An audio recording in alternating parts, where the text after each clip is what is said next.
Good morning. Welcome to Modules in One Lesson. So this is a pretty quick overview, but a fair bit deeper than I was able to go in the keynote yesterday. I'm going to do mostly live coding, in fact, entirely live coding, show you some basics about the module system. We're going to take a very simple, the most trivial hello world application and convert it into modules and see how the module system works, how to build things with the module system, how to build modular jar files, see how the module system enforces guarantees reliable configuration and enforces strong encapsulation at both compile time and runtime, and there's some other stuff I can show you if there's time in the end. Okay. So first things first, here's my canonical command line. I have a Java here. It is JK9EA. That's good. I always have to show up JShell because it's just so cool, right? So JShell, if you haven't seen it before, I urge you to check it out. It's a really handy tool. You can do all kinds of, you type Java code at it and it evaluates it and gives you a result. I won't belabor that here. The thing I want to show at this point is how the module system is wired in here. There are other module systems for Java. In some cases, there have been, some of them have been around for a long time, and they're good and they're useful for certain kinds of applications, but not all. But they all live on top of the Java SE platform, and that's it's one reason why we couldn't use them to modularize the platform itself. The Jigsaw module system is deeply wired in. It's known to the compiler. It's known to the virtual machine. So you get a uniform experience at compile time and runtime. So here we are at runtime. I can make a string, say foo. We all know what that's going to return, right? But in 9, you can now ask, what is foo's module? And you get back a thing that stringifies into module java.base, and that itself is an instance of the JavaLang module class. So there's a new class, JavaLang module. We can go over here to the Java doc. Here's Java. Let me use Java doc search. Another cool feature in 9 that is in Jigsaw. We've had JavaLang class for years. Well, modules are as fundamental now as classes always have been. So I don't want that. There's actually, somewhat confusingly, a package named JavaLang module too. But here's the module class, and you can find out all sorts of interesting things about a module. Modules they have exports, opens, reads, all the things that you can write in a module descriptor, as we shall see. Okay, so deeply wired in. Let's look at something that is not in the base module. You all know what the base module is? Here's the module graph. Well, here's the standard part of the module graph. I'll pause for the tweets. Excellent. So there are 26 standard modules in Java 9. Their relationships are indicated here, except some aren't indicated because if I drew in all the edges, it would be really confusing. That special module at the bottom, java.base, that's the one that contains JavaLang object and JavaLang string. You pretty much always have to have that around. So every module, even modules you write, implicitly depend on java.base, whether you want to or not. And java.base, of course, it depends on no other modules because, well, it's like the very core, the very kernel of the system.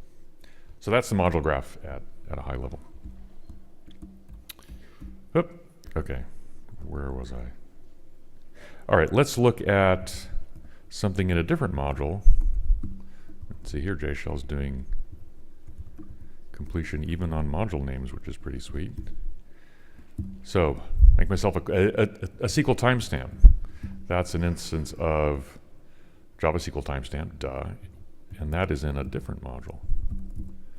That's over in the java.sql module, which, if we look here, is a couple steps above java.base. So there's java.sql 2 layers above, kind of. Okay, so the module system is deeply wired in.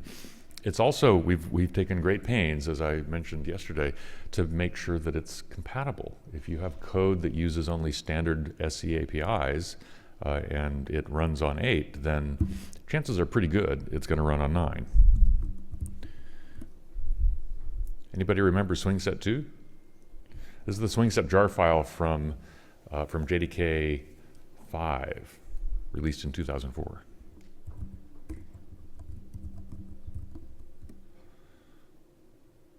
And it works on JDK 9, no problem.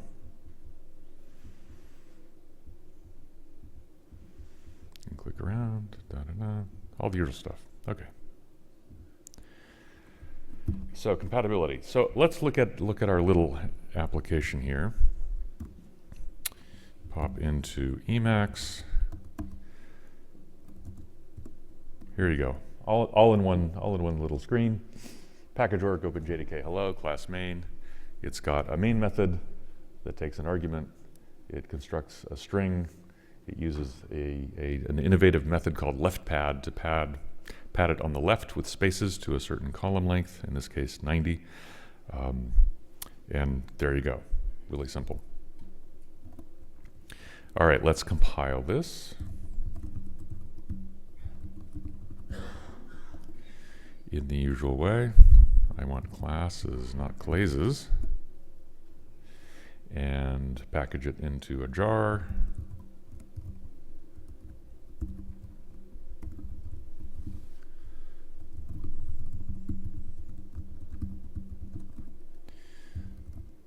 And now I've got hello.jar, run it in the usual fashion.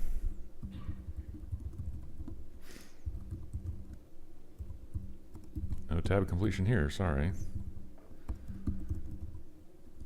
And there we go, hello world. Hello modular world. Hello sunny world. There you go, okay. So that's the basics. So we've got trivial hello world in a simple jar file on the class path, just like we always have. Let's make it into a module.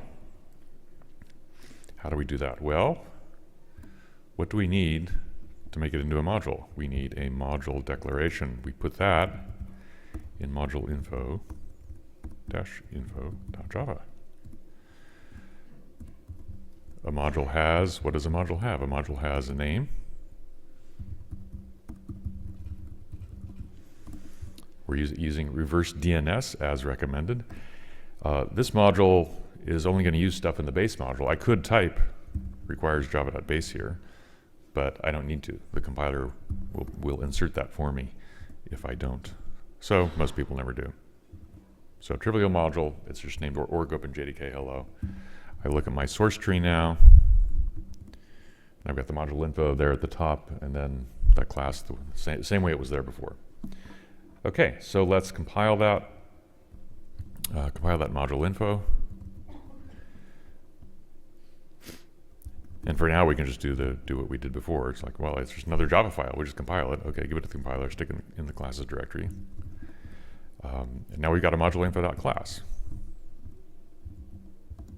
We can ask Java P, what's in there? And it says, oh, well, here's the module declaration that you compiled. Let's make our jar file again. And now we have a modular jar file. It's got module info class right there. I can ask the jar command to describe it.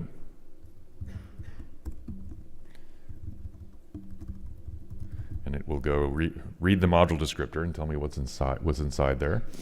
And it does this in a simple textual form that's easy for scripts to parse rather than in source code form. So it tells you that this requires java.base. Mandated means, this is mandated by the spec, so the compiler inserted it for me. And it contains a package named org open JDK hello. So we can now run this in modular form. And in modular form, we don't use the class path, right? We use the... Good job. Excellent. You guys have seen this presentation before.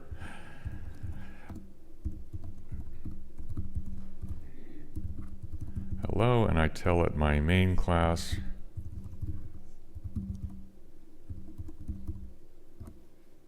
There we go. Modular hello world. Okay, well, big deal. But what's actually going on there? There's actually quite a bit of stuff going on here, and we'll see more of that. Now, a cool thing about modular jars is they've got a module-info.class, but if you need to, you can still run them on the class path. So just like I did before, right, that same jar file, I put it on the class path, the module info is ignored. This is useful for migration. It means that if you ship a library, you can compile all of its classes if you need to for, say, JDK 7. Just compile its module-info.class for JDK 9, ship that library. Users who are running on releases before 9 can just use that jar file on the class path. And users that are running on 9 or later can use it on the class path or on the module path. On the module path, it'll show up as a module. On the class path, it'll just be, oh, a bunch of classes on the class path, like it always was. All right, to simplify things, I'm going to take advantage of another feature, of the jar command, and in fact another feature of the module system. You can when you package up a module, you can tell the jar tool to insert into the module descriptor, into module-info.class, information about what the main class for the module is. You can essentially declare the entry point. So I can say main class org openjdk hello dot main. And now when I run on the module path, I don't have to do this. I can just name the module that I want to run as org openjdk hello. It's basically, now it's a tiny application module, and it runs. There's no need for me to say that. All right, so we've got our little one module application here. Since this application is so big, in order to make it easier to maintain, let's refactor it into 2 modules. So to do that, we're going to put each module in its own subtree of the source directory. Let's rename source to org openjdk hello.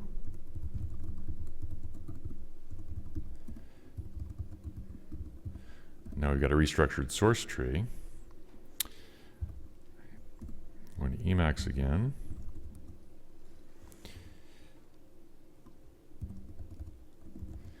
And let's do some refactoring. So this left pad method, obviously we need a separate module for left pad, right? I mean, if JavaScript has a separate module for left pad, then Java should have a separate module for left pad. So I'm going to make a different module.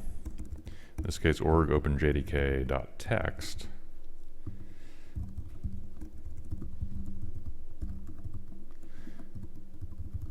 Make a class in there called patter.java.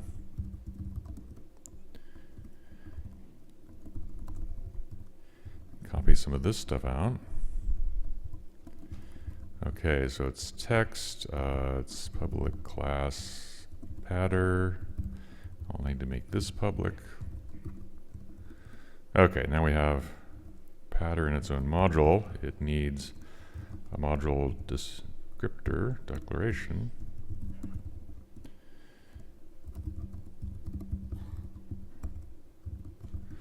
Now this module is exporting something for use by the other module, by the hello module, so I need to say exports its package, which is also named org openjdk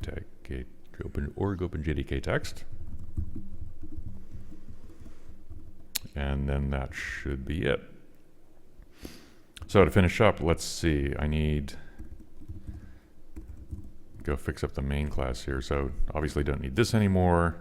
But I do need to import org openjdk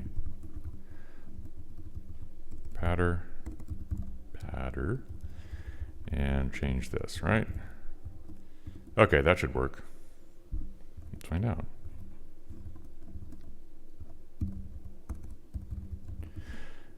Okay, to save a little time, I've made a little command called JJ that does javac and jar all in one step. So let's see.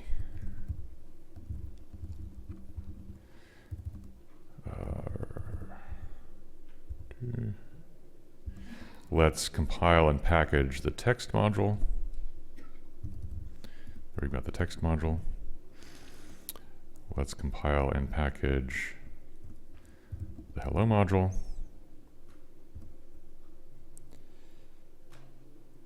Whoops, I forgot something, and the module system told me what was wrong. See, I forgot to change the module info for org OpenJDK hello, and so the compiler is saying, hey, I don't know where to find this text thing. Tell me where to find it.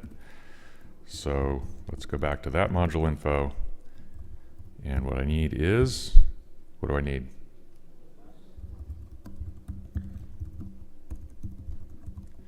Requires OpenJDK.text.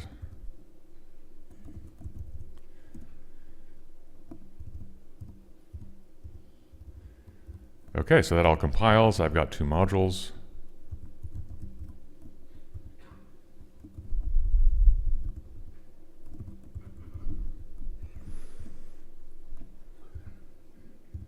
Oh, right. They now have proper names.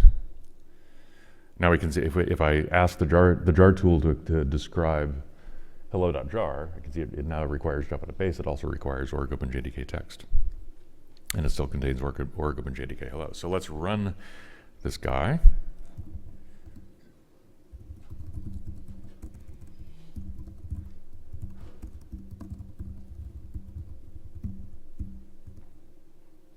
Doesn't, oops, forgot that, didn't I? There we go. So that's now running as a module. All right, so the module path is different than the class path. The class path has a couple of fundamental flaws, and that's why it's brittle and error prone. If you think about it, the class path is really it's a way to look up classes. It's a way to look up classes without any regard really for what jar files contain them. You know, the way the compiler in the VM search the class path for a class is look in the first jar for the class. If it's not there, look in the next one, look at the next one, and so on. Which is why you can get package conflicts and all kinds of other nasty surprises on the class path. The module path is a way to find whole modules. Once the module system finds one module on the module path, then it will only read the packages in that module from that module. If some other module is resolved and winds up declaring the same package in a way that conflicts, then the module system will report an error and stop, you know, at both compile time and at runtime. So let's see some of those potential failure modes.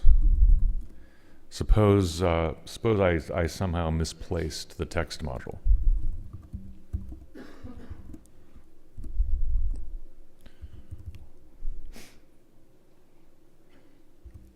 If I try to run things now, module org OpenJDK text not found, required by org OpenJDK hello. The module system tells you what it was trying to do and what failed. If I try to recompile the hello module, then again at compile time, error, module not found. So there's no possibility for cheating here. And we've tried as much as we can to make both compile time and runtime work in exactly the same way. They have, except for some obscure cases, they have exactly the same behavior. Okay, let's restore that text guy. Make sure it runs again. Yep, there we go. All right, so another failure is, well, we already saw the failure with missing requires. So I don't need to show that again. Another interesting thing that the module system guarantees, what do you notice about this graph?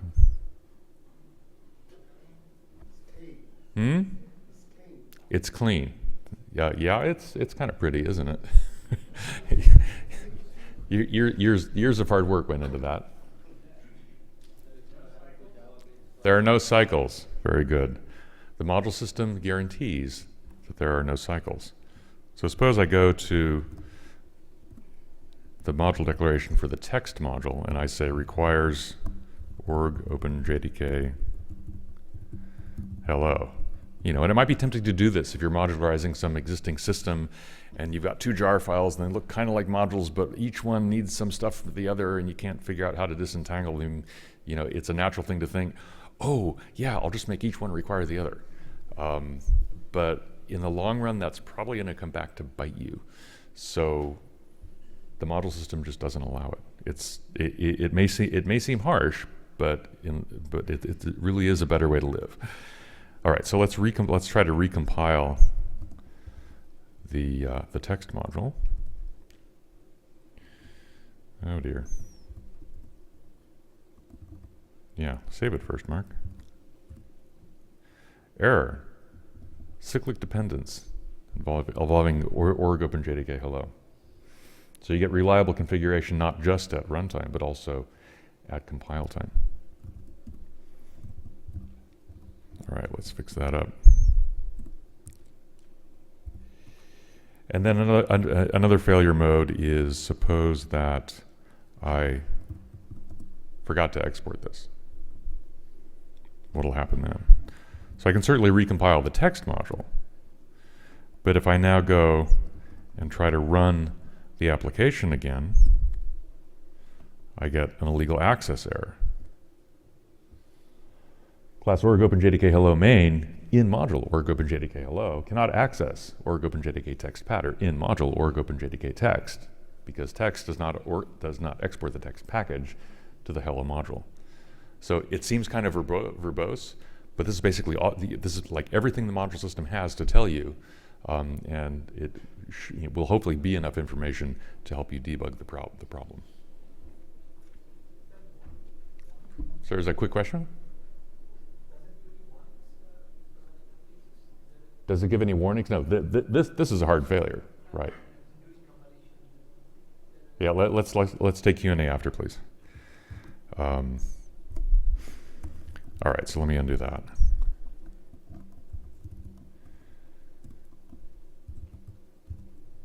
And now we're back to a working system. All right, so a few other words about what's going on here.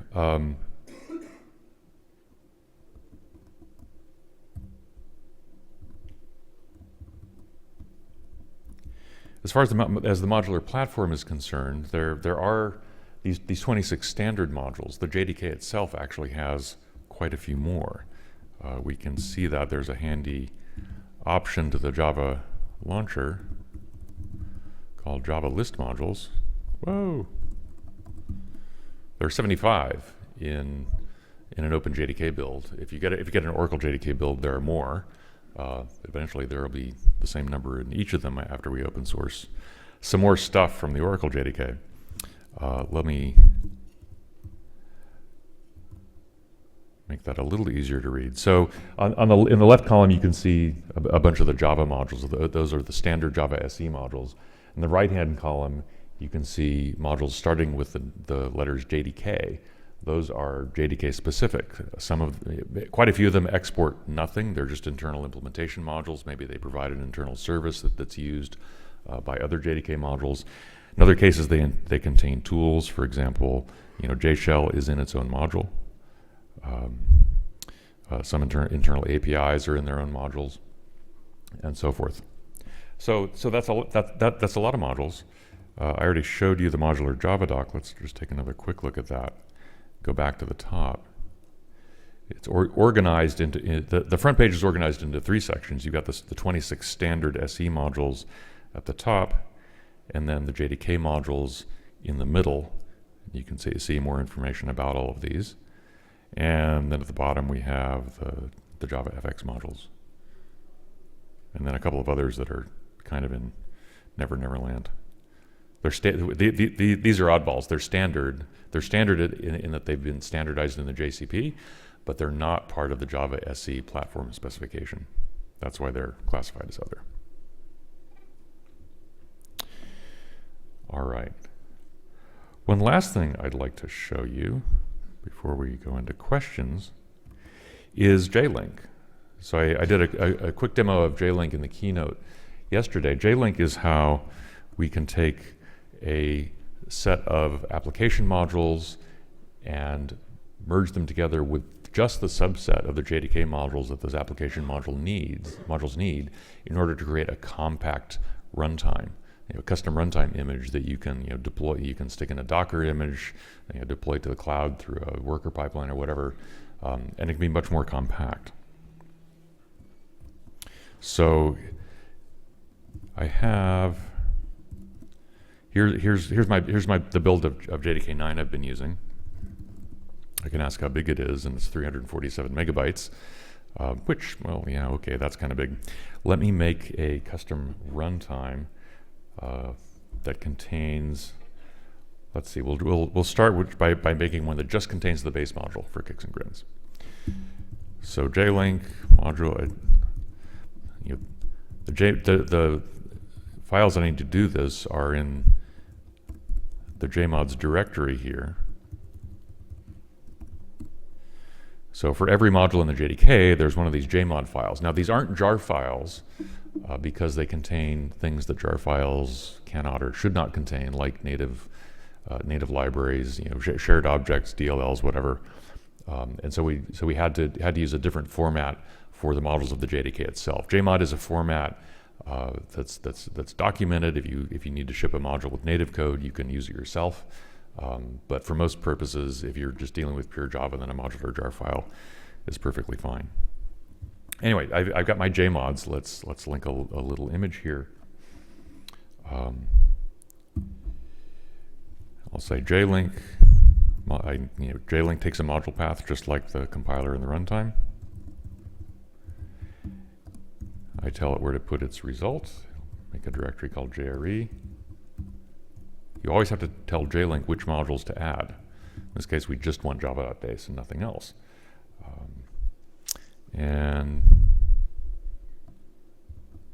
Jmods, not jmods, Mark. Boy, my spelling today is horrible.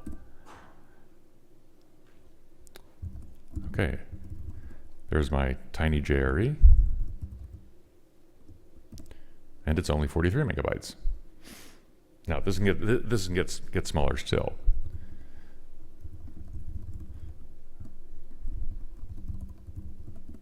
But there it is. It thinks it's a runtime, but it doesn't actually have much in it. So let's make another custom one that actually contains our tiny application. We'll take this jlink command. We'll tell it where to find our modules. We'll output into, say, hjre for hello JRE, and we'll add org openjdk hello.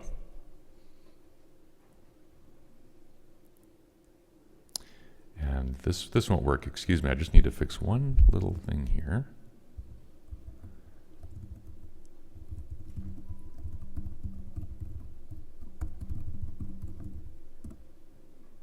There we go. Okay, now it'll work. So I run jlink.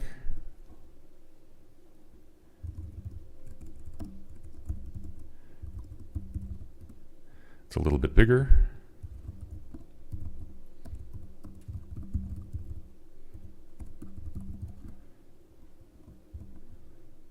Oops, wrong JRE. Use this one. Right, hello world, all bundled up there with its own little runtime.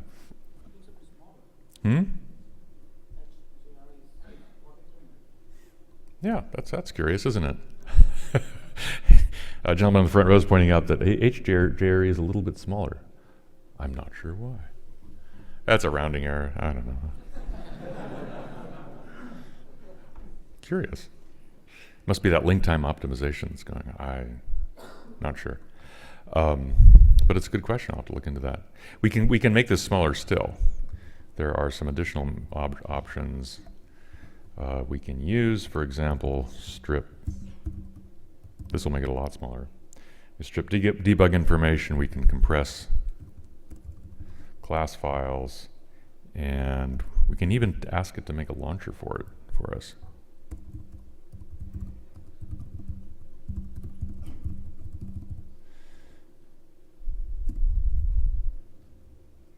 Takes a little more time because it's doing more work. And now here's our hjre Z is only 28 megs. We look in there. We have a handy hello launcher for a tiny application. and it works. So 20 megabytes, stick that in a Docker image with the Alpine Linux kernel, it'll get up to 30, 35. Deploy that into the cloud, and you have Hello World in the cloud. Although you probably want to make it talk to the web rather than standard output. Okay, that's the prepared part of this. Now we've got time for questions for about 15 minutes. I'm happy to demonstrate other stuff or just answer questions. There's a hand mic here. Do you want to run around? I can run. Okay, great. And Alan will run around with the mic. Please wait for the mic because the session is being recorded. If you just shout it out, it won't make it to the recording. And if I repeat what you say, I'll probably get it wrong. Okay. Hi, Peter. Hi, Mark. So does this mean, well, I know you got rid of Corba yesterday. No, I didn't. No, I just said we were going to get rid of it. What about Java util date and calendar? Why would we get rid of those? Because you've got the new ones, the new date and time since Java 8. Why are we holding on to these, or why are those not going to be deprecated? Or rather, why couldn't those classes be made into a module in itself? Okay, good questions. So Java util date, if you look at it, it's actually almost completely deprecated already, I believe. But all of the troublesome aspects in Java util date were deprecated a long time ago. Because, sorry, the class is just so bad. But there's a cost-benefit trade-off here, right? I mean, yes, we'd like to remove things from Java SE and from the JDK that are no longer compelling as parts of the platform or as parts of the implementation. And especially things like JAX-B, JAX-WS. The JDK has never really been the proper home for those. They're maintained elsewhere. They're part of Java EE. If you need them, go get them from Maven Central or wherever you find the EE artifacts. So there's really, back in the day when those were added in Java 6, there was an argument that, yeah, okay, we think these things are going to be broadly used, put them in the JDK because we know that's broadly used, and people weren't so used to just downloading stuff off the internet, but we're in a different world now. Something like Java util date, Java util calendar, yes, I totally agree. They're horrid APIs. I'm so happy we got better ones in Java 8. But what would the cost and benefit be of removing them? The cost would be we would break some existing code because we often do scans of like many of the jar files in Maven Central to see, are there libraries out there that are recent that are using these old crufty APIs? And the answer is yes. So, yeah, okay, we could take those out, we'd break people's code. Would it save us any maintenance burden? Maybe a little, but in the end, probably not that much, and it's probably not worth breaking people's code just for that reason. So instead, they are deprecated. They're not deprecated for removal, but they've been deprecated for a long time, and in most cases, with a reference saying, go use java.time over there, it's way better. As to why we can't put Java util date in its own module and then remove that module, the technical reason for that is modules cannot have conflicting packages. So Java util has to be in one module. That module is java.base. We can't have another java.broken.date module that has Java util date in it in the same package. The module system won't resolve that. So in earlier prototypes of Jigsaw, way back in the day, Alan will remember, we struggled with this. We actually had a prototype that allowed modules to have conflicting packages, and it became just a hairball to think about and reason about and specify. So we just backed off. It's kind of like forbidding cyclic dependencies. It's a much saner world if you just forbid conflicting packages in modules that are related to each other. In principle, if you have a big system with a lot of modules, if you have a module over here and a module over there, and they never see each other, they can have conflicting packages.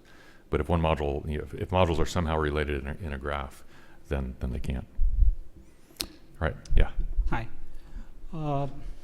I had a question regarding the access qualifiers. For example, like in a class you declare public, private, etc.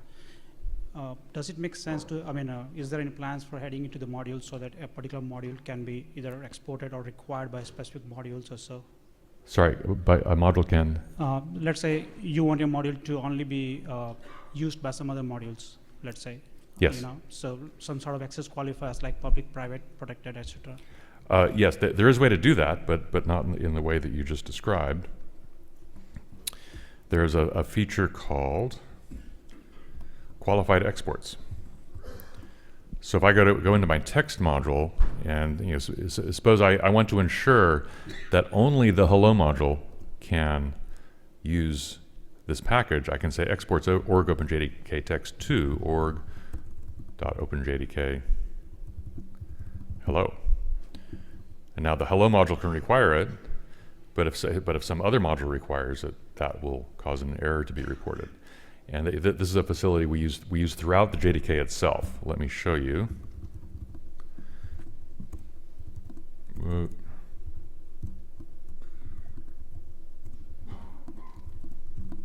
So here's the module declaration for the base class itself. Exports a whole bunch of things, what you would expect.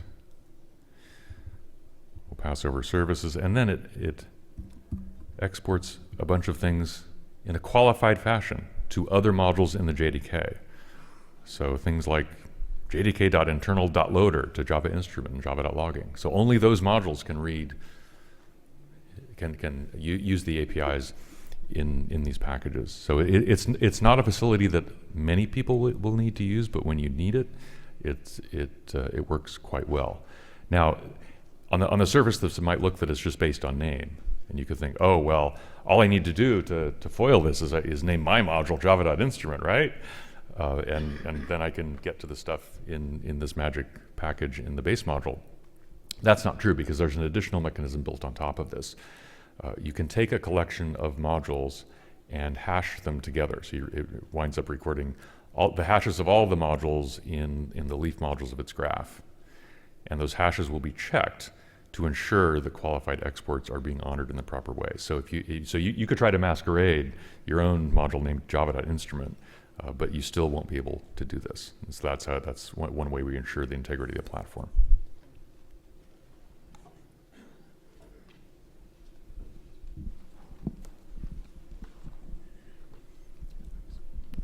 Hello. I basically have two questions. One is general, and one is more technical. So start with general. In what circumstances would enterprise development need to split into modules? In what circumstances in enterprise development would you need to split things into modules? Well, if I guess it depends. Are you happy with the class path? There are tools that does it for me. Yeah. So modular. So there are kind of multiple answers to this.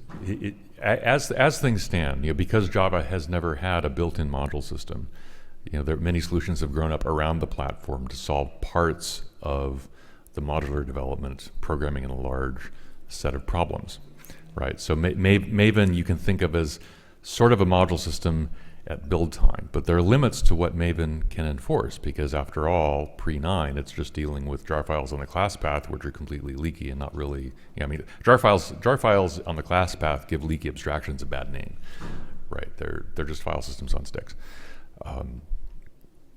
So Maven helps a bit with that. If you're building an EE application, the traditional style, you'll have deployment descriptors and all of this other goop that assembles EE applications, and that works. What we're trying to do is establish a foundation for a better future, right? We're not replacing all of that stuff. All that other stuff will continue to work fine, probably forever. But certainly, if you're developing new code, I think it's worth thinking about starting with modules from the get-go, so that your code can benefit from reliable configuration and strong encapsulation in all phases of development. You can use the linker. If you don't have modules, you can't use jlink. That's there's another benefit to it. But as I said in the keynote yesterday, wide adoption of the module system is going to take time, and it's really hard to take an existing system and modularize it. And if you have such a system, it might not be worth it, right? If it works fine as it is, and you don't expect to do a lot of new development, then stick with your current build system and whatever other tools that you're using. But if you're going to start a greenfield project, then consider using modules. There are benefits to it. So you had a technical question as well? Yes, I saw in one of the presentations there are static requires, transitive requires Yes. in module description. Could you give some description when to use what? Right. So there are more elements to module declarations than I've been able to show here.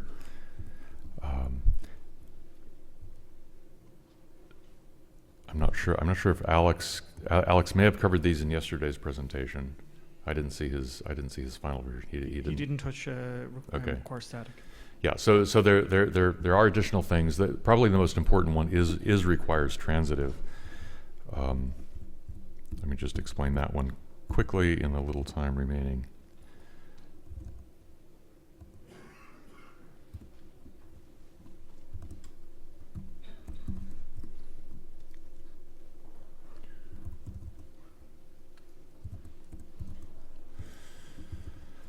Right, so requires, when you write hello requires text, that makes the exported packages of the text module accessible to code in the hello module.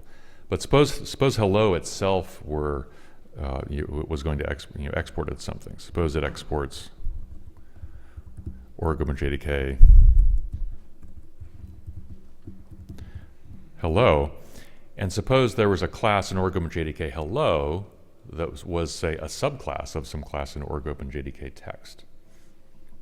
Right, you can do that, but now if some module that requires org-openjdk hello, it will have to require org-openjdk text 2 in order to use that class you just made. So what you can do is say requires transitive. And what this does is introduce a one-step additional transitive relationship. So that what this means is any module that requires org-openjdk hello will implicitly also require org-openjdk text. So if you're defining an API for other modules to use, and that API contains classes or interfaces from a module that your module uses, then requires transitive is you're providing a benefit to the users of your module by making, basically reducing the amount of work they have to do. It is a commitment, though, because once you requires transitive, you're basically taking on the responsibility to be providing those other packages to any module that uses your module. So just as with exports, you want to think carefully about, well, if I'm exporting this now, do I still want to be exporting it 2 years from now, or is it going to come back to bite me because it's really an internal API?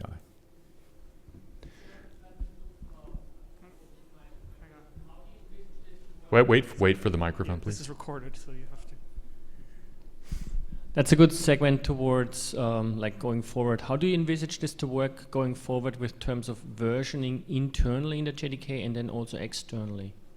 Like once these modules change and like whatever is in, say, or OpenJDK text is different now versus in right. half a year. So modules in the Jigsaw module system do not have versions, right? There are no version constraints. You can add version information to a module as a matter of documentation.